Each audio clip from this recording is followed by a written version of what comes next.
வணக்கம் அவர்காம். திருவள்ளூர் மாவட்டத்தில் கடந்த சில நாட்களாக லேசான பனிமூட்டமானது நிலவி வந்த சூழலில் இன்று பார்த்தோம்னால் திருவள்ளூர் மற்றும் புறநகர் பகுதிகளான திருவள்ளூர் மாவட்டத்தில் பல்வேறு பகுதிகளான ஊத்துக்கோட்டை, கும்மிடிப்பூண்டி, அதன் சுற்று வட்டார பகுதிகளில் கடும் பனிமூட்டமானது நிலவி வருகிறது.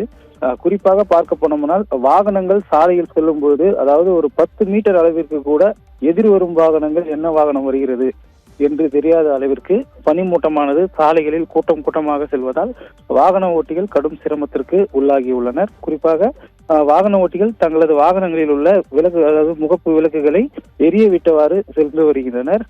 மேலும் பார்த்தோம்னால் விவசாய பணிக்கு செல்லக்கூடிய விவசாயிகள் கூட இந்த பனிமூட்டத்தால் கடும் குளிர் நிலவி வருவதால் விவசாய பணிகளுக்கு தாங்கள் செல்ல முடியாத சூழலில் உள்ளனர்.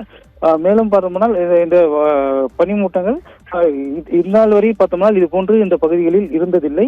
தற்போதுதான் இது போன்று புதியதாக உருவாகியுள்ளது என்று மக்களும் தெரிவித்து ரசிக்கக்கூடிய ஒரு பனிமூட்டமாக இருந்தால் கூட இதனால் பல்வேறு காய்ச்சல் உள்ளிட்ட பல்வேறு உடல் மக்கள் செல்வதாக தெரிவித்துள்ளது அவர்கள்.